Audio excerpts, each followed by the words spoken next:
Hello and welcome, my dear friend.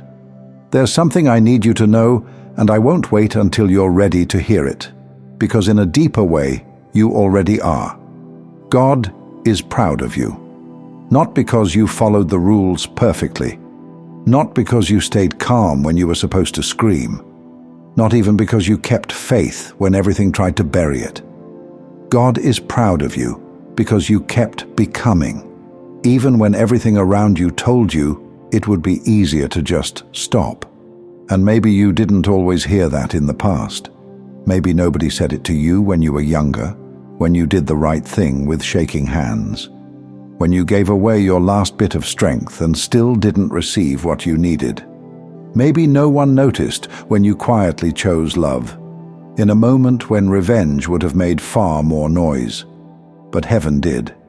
That's the part you need to sit with today. Nothing good you've done has gone unseen. You've been walking with a spiritual integrity that doesn't beg for applause. You've been breaking cycles, clearing bloodlines, holding peace in places where anger was the only language. You've made healing decisions without any guarantee of reward. And every time you did, you built something eternal. You see, God isn't impressed by appearances. You don't win divine favor by performing your pain correctly. That's not what this is. That's not who you are. You're not being recognized for suffering quietly. You're being honored for rising truthfully, for being real in your storms, for not abandoning your light to fit into rooms that mistook your humility for weakness, for feeling everything and still returning to love, not the emotion, but the choice.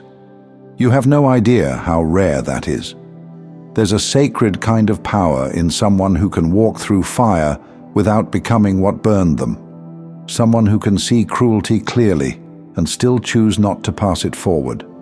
That's the kind of strength no sermon can teach, no textbook can capture. And you, whether you realize it yet or not, are carrying that exact kind of power. You've taught God more about faith than most people ever will. Because your faith didn't come from comfort.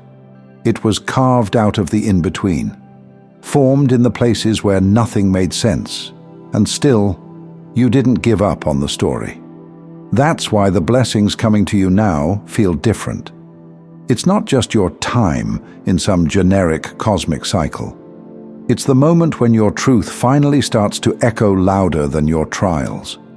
You earned this season in silence, through late nights no one knew about, through self-restraint that looked like defeat to people who never understood your discipline, through decisions that made no sense on paper but aligned perfectly with your spirit. So now something shifts. The light you've been cultivating in private starts to ripple outward. The peace you used to fight for shows up with less resistance, and people begin to feel something around you that even they can't explain. That's not a coincidence. That's the fruit of a soul that didn't quit. And maybe you still feel unsure about it.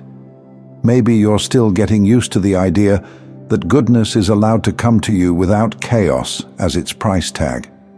Maybe joy still feels foreign, like a language you used to speak fluently but forgot after too many years of survival. That's okay. It's returning now. And not because you manifested it perfectly, not because you finally found the right words to say in prayer, but because even when you doubted yourself, God didn't. The divine knew exactly what it was doing when it put that spirit in your body, when it gave you eyes that see deeper, a heart that feels further, a voice that carries more weight than you know. You are what healing looks like in motion. You are what integrity looks like in a world that rewards performance. You are what it means to walk as a soul that remembers its source, even when the world forgets. And listen, it hasn't been easy. The most sacred transformations rarely are. There were nights when you didn't sleep, mornings when you didn't want to wake up and try again, moments where everything in you wanted to retaliate, but instead you released. And that version of you, that quiet warrior, That's the one heaven celebrates the loudest. Not the perfect you, not the polished you, but the honest you. The one who wrestled, the one who stayed, the one who surrendered without quitting. You don't need to earn a seat at the divine table anymore. You've already built it, with your resilience, with your love, with your choice to keep walking when you had every reason to sit down. And now, that seat is being prepared, because the God who watched you through every battle is now placing honor in your hands. And it's not a favor, it's a response. So here you are now, standing at the edge of a life that finally recognizes you. And maybe it feels strange. Maybe you're not used to this kind of ease, to doors opening without a fight, to people seeing your value without you having to first prove your pain. But let me say it clearly. It's your turn now. Not just for peace, but for joy. Not just for survival, but for expansion.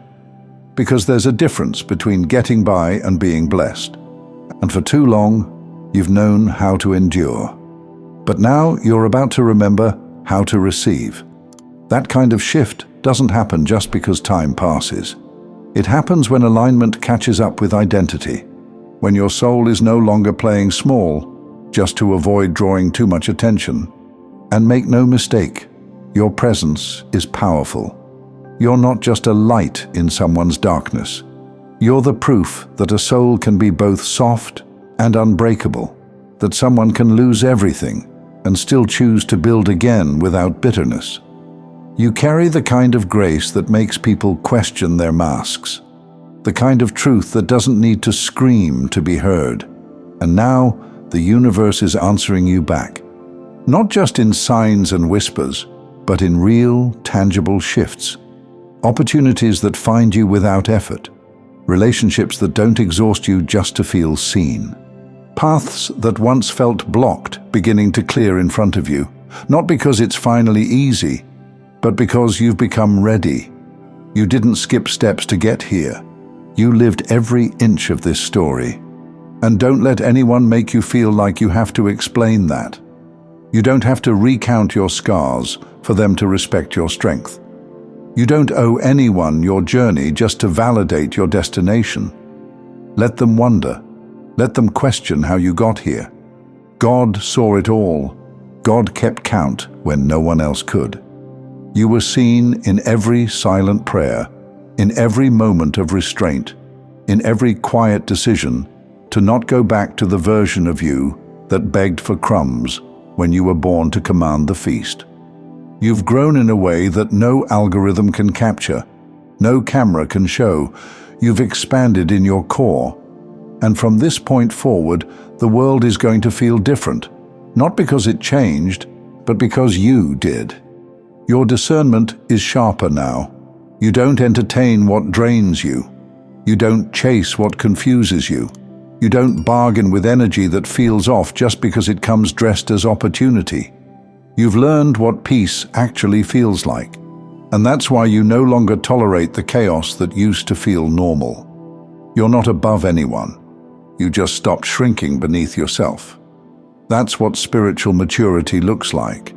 It's not some grand arrival. It's the daily, quiet refusal to shrink. The subtle choices to stay true when compromise would be easier. The deep knowing that your value doesn't fluctuate based on who recognizes it. And now, the rewards aren't just coming. They're right here.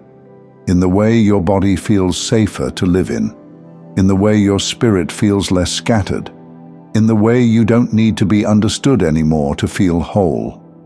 Because the reward isn't just what you're about to receive, it's who you became while waiting. Let that sink in. This isn't just a new chapter, it's a different book.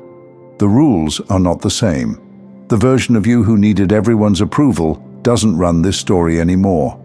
The version of you who mistook loyalty for self-betrayal doesn't hold the pen. You do. And the hand that holds that pen was kissed by God before it ever knew what power it carried. So write boldly, live truthfully, choose with confidence, not because you've never failed, but because every fall was a rehearsal for your rise. Every decision, every heartbreak, every lonely moment, every time you started again, even when you were still bleeding from the last ending, it was all counted, it was all held, it was all holy.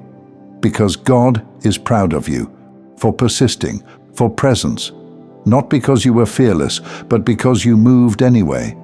The divine is watching, and heaven is already applauding. You've earned more than just survival.